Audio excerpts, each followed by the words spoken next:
All right, I'm doing a special episode for the podcast today, and I think this is going to be part of a series because honestly, when I thought about doing an episode that just really captured my 10 years in competing, it felt extremely overwhelming to me because there's so much I could share, want to share, and plan to share from personal experiences like grief, loss, mental health concerns, health issues, relationships, branching into marriage and stepmom life, and now being pregnant. If you didn't hear the news, I announced it on my Instagram. I'm pregnant. Turns out I was pregnant at my last show at Pittsburgh, so little baby Ford was with me. Oh, it's just so awesome. Goodness, it feels good to say that on here. This is actually my first time saying it on the podcast. So if you listened to last week's episode and you remember the story about me like vomiting, getting my blood drawn, now we probably know why. Now I've been very, very healthy this entire first trimester. I'm now, by the time you guys hear this, I'll be 14 weeks. But I had no issues at all. Really, I only would get nauseous if I hadn't eaten in a minute. And I've had some food aversion. So maybe I'll do an episode on that. I don't know. We'll see. But let me just share like what I'm going to kind of cover in this series. I have tons of questions from you guys specifically that came through when I mentioned doing this series, and my eyes are going this way because I'm looking at my notes over here.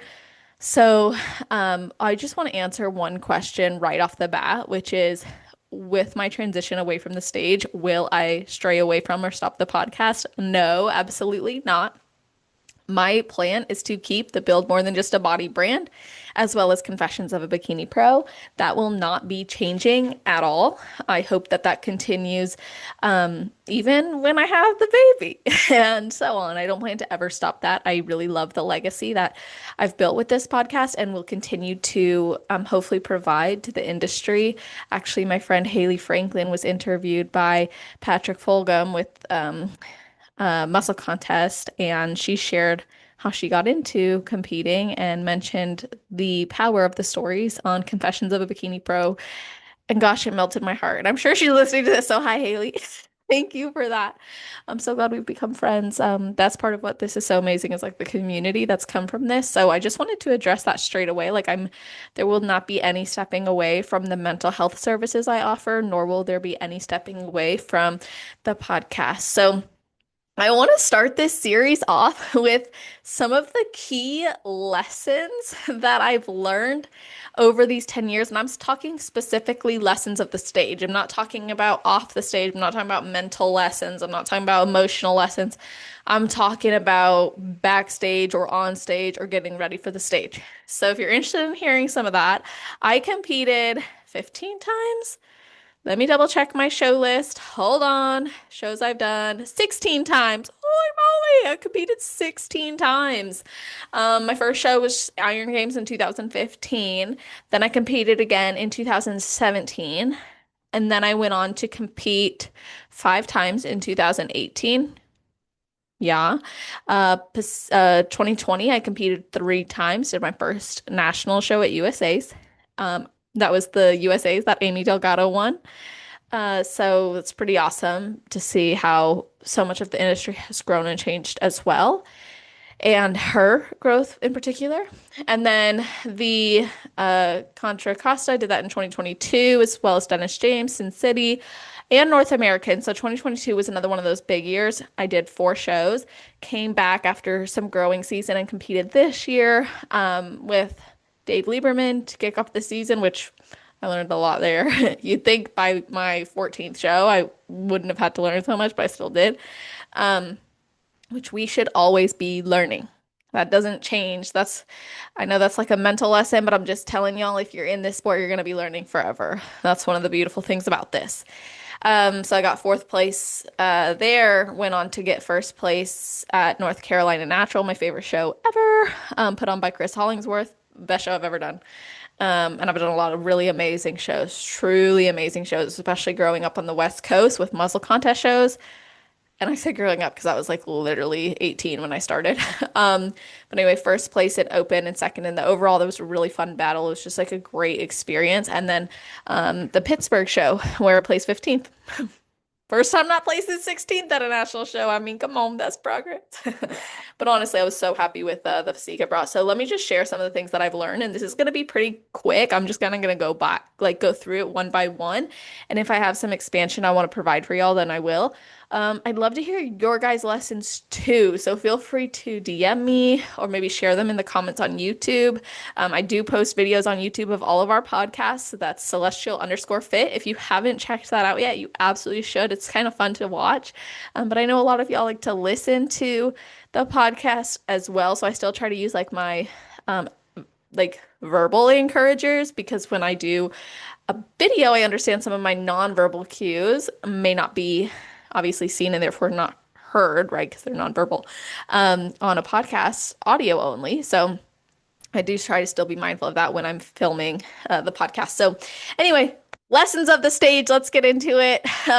Number one, do not brush your curls out until before you go on stage if you are like me and your curls tend to fall. The hair artist will usually ask, like, do you want them to brush out your curls? I recommend saying no. Now, don't forget to brush them out. I have done that. I've also laid on them backstage and didn't brush them after, and that was a mistake. So, um, I would say don't brush your curls out until you're about to go on stage or like as you're kind of getting comfortable backstage before you pump up and after you pump up again, especially if you want that loose look. Because I kind of look back at some of my curled hair and I'm like, oh, I should have brushed it a little bit more or not been so gentle with it, or I forgot to brush it. So that's one of the things I wanted to share. I'm going to also say don't put your heels on until you are lining up. Okay, so I have my Shoe Fairy heels. Love the Shoe Fairy. Y'all know I have well, maybe you don't know this, but I do have a affiliate code with the Shoe Fairy. So if you wanted any percentage off of that, I have to double check what percentage I get. To be honest with y'all, I don't remember off the top of my head right now, but you can use code CELESTE and you'll get a discount. But I use the Olympian 2.0 Strappy. Oh my goodness. I previously used the Olympian, just the Olympian, and it had the straps, like the ankle where you put your loop through it, which was fine. But I was one of those people that was like, I will never ever go without having one of these where you can, what is it called, y'all? The ankle strap. I would never go without an ankle strap. But then I tried the strappies and my life changed because my friend Andrea was like, try my strappies. And I did. And I was like, oh my gosh, these are amazing. And I highly recommend getting a pair of those because it does make it easier to keep your heels off until you're literally lining up.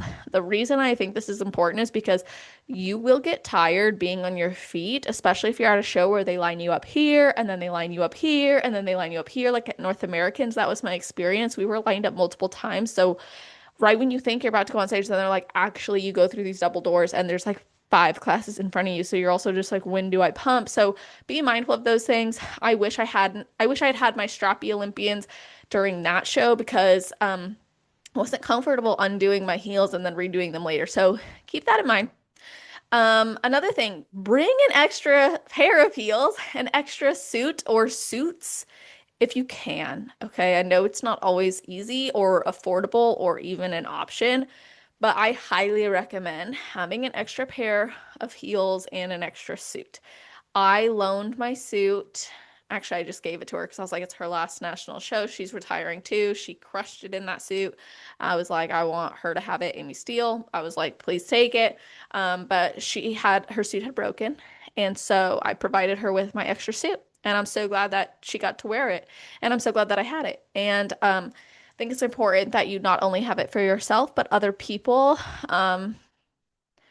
I know sometimes it's uncomfortable maybe to think about, well, I got to think about other people that you really should be. I really encourage you when you're backstage, be kind to others, care for other people backstage. And when the opportunity arises to help someone, help them. If you hear someone saying, oh my gosh, I don't have this, or I really need this, and maybe you're not part of their group, or maybe you don't know them, offer to help. I think it's really important. And be mindful of other people around you. Like, be mindful of where your bag is, be mindful of where you're laying down, be mindful of when you get up, be mindful, especially if you're wearing headphones. Like, are you paying attention to where people are? Because the last thing you want is to be drinking your water, not paying attention, and you spill it on someone. Like, that wouldn't be nice if it happened to you. So, those are some of my encouragers as well.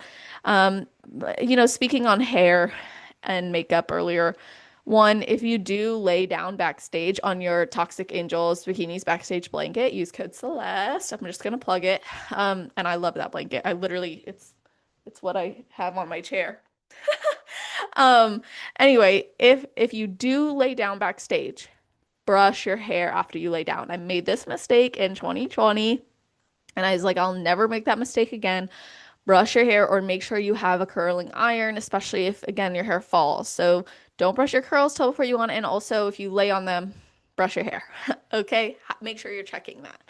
Another thing with the hair and makeup, please be kind. This is like, I don't really think I need to say this to most of y'all, like honestly, but be kind to the hair and makeup artists and be realistic. I was at the Pittsburgh show, and unfortunately, I witnessed my hair, the woman who ended up doing my hair, she was like very visibly hurt and maybe stressed by one of the ways she was being treated by an athlete who just like could not be satisfied with her hair, even though her hair was like beautifully curled, perfectly curled, like from an outsider's perspective. I was like, it looks wonderful, but I think that athlete was just being too hard on herself.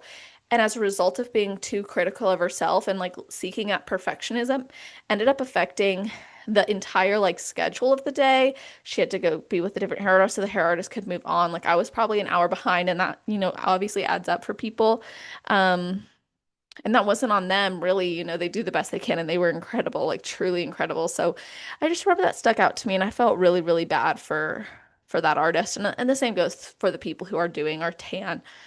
Just, be mindful of how you're treating other people. So, okay, on the subject of bringing extra things, bring clip-on earrings. Okay, you might be thinking, but my ears are pierced. Bring your clip-on earrings, okay? And use code Celeste for Jewelry by A. Y'all are probably like, this is a promo episode. No, I'm just like plugging it because we're on the subject. So bring clip-on earrings, or extra pairs of earrings. But the reason I say bring clip-on earrings is because a new friend of mine, Bailey Ashton, she posted a video of her earring actually falling out, like it ripped. And she was able to still go on and get it fixed. But like, I think it's important to just have clip-on earrings in case something like that were to happen, or maybe your earring is heavier than you anticipated, or maybe your hair is like pushing on in a certain way. Bring clip-ons just in case. If you don't have clip-on earrings, you can buy adapters on Amazon. That's what I did, and adapt any earring style you like to that adapter, which is awesome. And then I would recommend, if you do have regular earrings, bring extra backs, and always bring extra nail glue. If you're like me and you just glue on your nails, or even if you do the stick-on kind where you peel it and then you stick it, still bring extra nail glue. I found that my stick-on ones actually did really, really great, held up better than the glue ones. But bring the nail glue just in case it pops off. You don't know. You don't want to be in that position where it's a stick-on nail. I don't have the nails with me. None of them fit this finger. Bring nail glue in case that were to happen. So, when it comes to tanning, and sorry if I'm jumping around, you guys, but when it comes to tanning, if you are worried about um your like the smell, like your underarm, or maybe like sweat stink or anything like that, use the Protan odor defender. I didn't really use it myself this year because I hadn't needed it. I liked it when I did use it. I just thought it was a cool product, but I didn't really need it. I don't know. I don't really get sweaty or stinky. Well, by the end of the day, or like the next day, I will say it's harder the next day. But the odor defender is great. That's with Protan. I should still have a code with them. It should be Celeste, but if I don't, there's so many amazing athletes who do. Another thing, all tans are fixable, okay? Do not stress it. They will fix your tan. If you have watched my Instagram highlight reel on, or not reel, highlight those circles in your, your profile, highlight on like crazy competition story.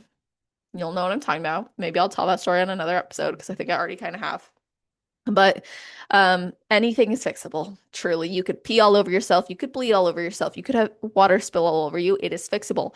If you do the DIY tan with Protan, I have done it. I have recommended it. I think it's great.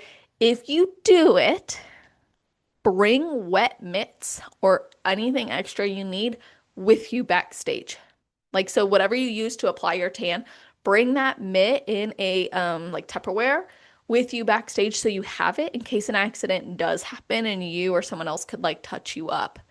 Don't expect the tan artist to do that for you if you're doing your own tan. A lot of them are so nice, probably nicer than maybe their business owners would want them to be. And so, but just don't take advantage of that. Be very mindful, like have what you need and come prepared with like cash even in case you need to like get something quick, you know? But yeah, if you are someone who's gonna do your own tan, bring everything you need with you backstage to do touch-ups. Um, if you are someone like me who absorbs the bikini glaze really, really quickly and easily, and you end up going on stage like you don't feel like you look very glazed, you could try to ask the people glazing, like, how is it sitting in my skin? Like, can they check it again to make sure you're still glazed? If not, you may have to ask them to use the bodybuilder glaze. I learned this year that is different. So, I had to use that at my second show, and I'm glad that I did because if you compare that to my Pittsburgh show look, I was more glazed at North Carolina. So, another thing, if you're worried, like when it comes to stank, if you're worried about your breath, or you like having like a fresh mouth, you like to feel fresh, make sure you have like toothpicks, especially if you're going to be eating anything seasoned or any rice cakes or anything that could get stuck in your teeth.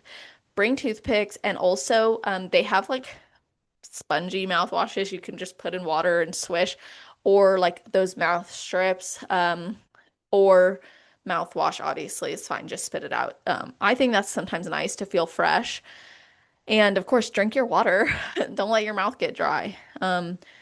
Drink your water, stay hydrated.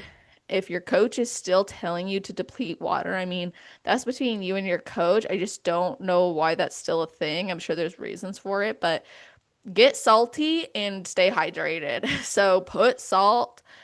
If your coach tells you to eat the salt, is what I'm saying. Don't be afraid to eat the salt. Don't be afraid to drink the water if your coach is telling you to do that. My this year, I feel like I finally nailed my pump up routine. Of course, my final year. But because I was just like so much more intentional about it. Anyway, like I would do a Reese's cup, lick it, so it got wet and smother it in salt. I mean, smother it in salt and then drink a lot of water. And I would try not to chug it because I didn't want to like have to pee or get this full stomach feeling or look and lose core control. But drink a lot of water and oh my gosh, like muscle fullness. And then I would pump. And I actually pumped a lot harder this year than any year prior, and it had a much better result. If you look at my Dave Lieberman pump compared to my North Carolina, so my natural Ohio pump compared to my natural Carolina compared to my natural Pittsburgh, very different looks. So the first one, I did not pump with heavy enough bands. Okay, like I had been training hard in the gym and I'd get these great pumps, but then I didn't bring heavy bands, so I wasn't as pumped. And we didn't get to pump as much backstage, but that happened at Pittsburgh too, and my pump was still much better at Pittsburgh, which North Carolina pump was awesome. Like I had some separation, some more clearly full muscle bellies. At one point, you could even see a little bit of my vascularity. I know in bikini they're not going for it, but let's be honest, with the level of conditioning that they're requiring of us, if you have vascularity, it's going to show at that level of conditioning. That's for another day for me to get into all the thoughts on that, but just saying. So, yeah, I would say the North Carolina show was my best pump, and I applied that technique. So I had way heavier bands, and I pumped up like I did like a workout practically, not like sweating or out of breath, but like I wanted to make sure it was hard. And I actually pumped up my legs, which like previous people I had worked with had said like don't pump your legs, but I feel like all the women I saw pumping their legs like always looked better. So I started doing that this year. Much better look. Um, and I practiced that prior. Like do test pumps, honestly. My coach actually had me do a test pump in the morning of the show. I would recommend doing test pumps even if you can, like in peak week, like pay attention to when you get the most pumped and try to like match that with the meals you're gonna be having. Lastly, the Pittsburgh show. I knew my pump up routine worked really well at North Carolina because I was very pumped. My upper body and my lower body, but especially like you could see it more in my upper because my legs still needed to come in more, to be honest. Like I still need just a little bit more tightness, like tad bit, which we did end up achieving in that short period of time. But anyway, I was able to pump a lot and I looked pumped on stage, but then it helped me because when I went to Pittsburgh, I used that same pump up routine, but I was just a little bit more mindful of the timing of it because it's a bigger show. And then we were backstage, and well, the whole thing's backstage, but where we were lined up, you couldn't bring your bands to that line. So until they told me I had to get rid of my band, I had it with me, and then I just dropped it there. And then what I did to stay pumped is I like flex my biceps and then would do like these lateral raises, like 90-degree lateral raises while I'm completely flexed. So I kind of just used my own muscles, like my own body to try to maintain the pump, which worked so great this year. Let me tell you, if you are like, oh my gosh, I can't stay pumped, squeeze that upper body, flex your lats or flex your shoulders, like really try to get that pump going. Extend your arms, like do it as though you were doing the movements, but like in a flex position. I hope that makes sense, but that really made a difference for me. So, I think I covered everything when it comes to pumps. Let me just double check here. Yup. Okay. So let's talk about like going to the bathroom. Like I said, everything's fixable, but go to the bathroom like a normal person. If you're using a pee funnel, take your bottoms all the way off. All the way. Do not do what I did and have them around your ankles and try. Do not do that. Do not do that. Go watch that highlight I told you. You will see. Um, and try to Um, well, I guess I'll talk about other things when it comes to like potentially getting wet. It's so random. Have an umbrella in your car or like a mini umbrella in your bag if you're gonna be somewhere that it could rain. Okay, it rained at my Ohio show, it rained at my North Carolina show. I don't think it rained at Pittsburgh. I remember being like really hot and sweaty like the day of the show. But yeah, bring your umbrella or make sure your whoever's coming with you to the show, if you have anyone coming with you to the show, make sure they are carrying it for you. My husband was a saint. He like gave me door-to-door service. He walked me in with an umbrella. Like I felt like a little princess. It was so amazing. He was so incredible. So just like have an umbrella if you could be somewhere it could rain. Just have one anyways, because you never know, especially if you're in the Carolinas or on the East Coast. Be prepared. Be prepared. That's all I'm saying. When it comes to what you pack and how you carry your bag, bring a roller bag. Some of this might seem elementary to some of y'all, but if you've not competed or maybe you have been for a while, but you're like, okay, I'm starting to learn I need to bring more, like all these extras, bring a roller bag. I bring a carry-on size travel bag, which I do use as my carry-on if I'm flying because I will not check a bag full of stuff that I'll need backstage. Nope.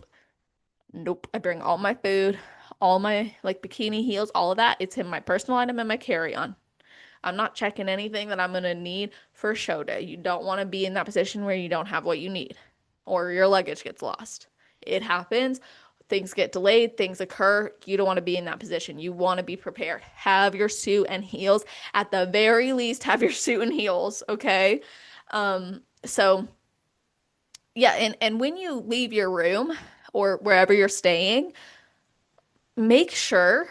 So if you're not bringing a bag or you don't have a bag to bring, which I don't know why you wouldn't, uh, okay, yes, you should have your backstage blanket. Yes, you should have all your extras. Yes to everything I've already said.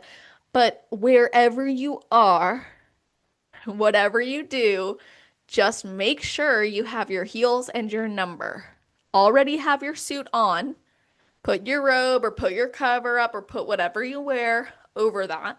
But make sure you have eyes on your number or your numbers on your hip when you leave that hotel room. You do not want to be the one on stage. And I'm sorry if you've been this person. I'm not calling you out because I know things happen. I've come very close to losing my button before. Thankfully, I haven't, but I've been close.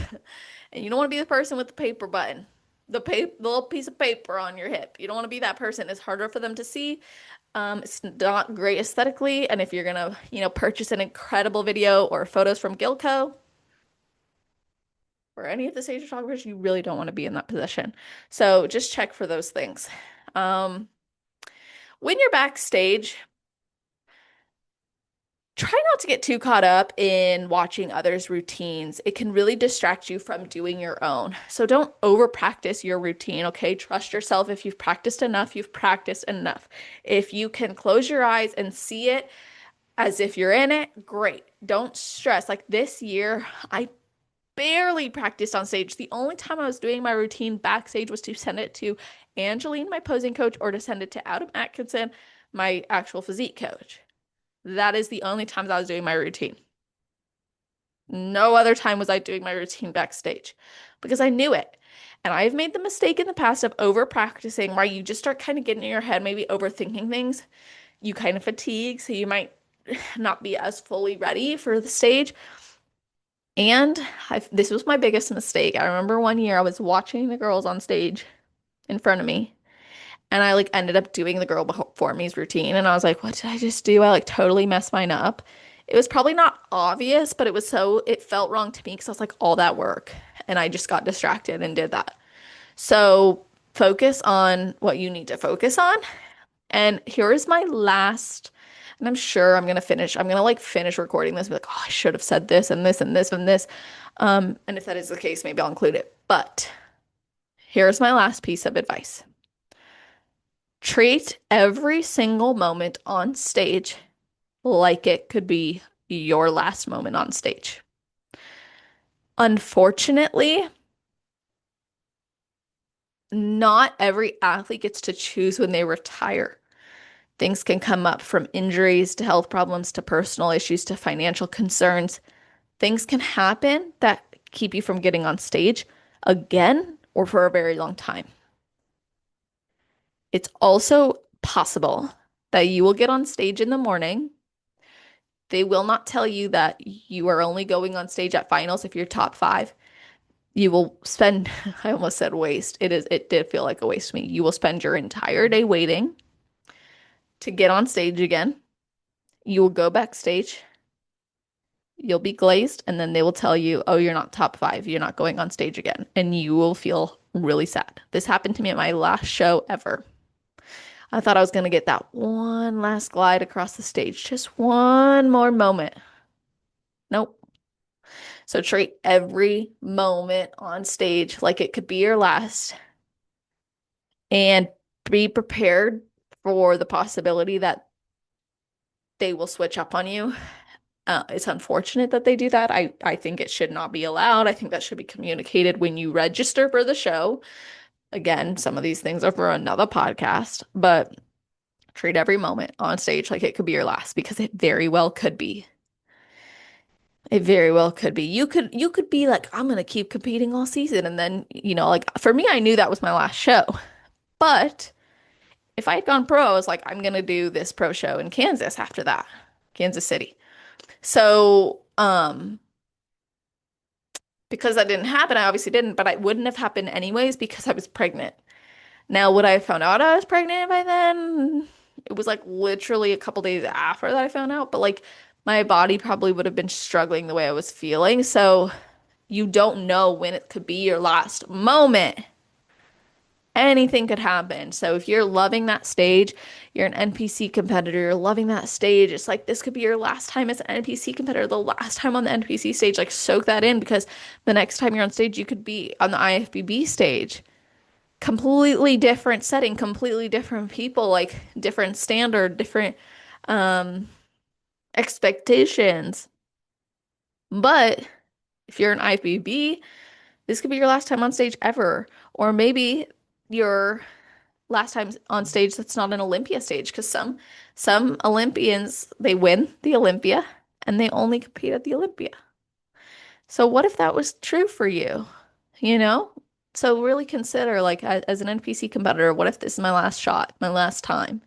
And consider that no matter what level you're on. We really get to do something amazing every time we step on that stage, and I hope we can be present enough to experience it. I don't think I have anything else to say on all this. I just hope you guys found this episode to be insightful and helpful.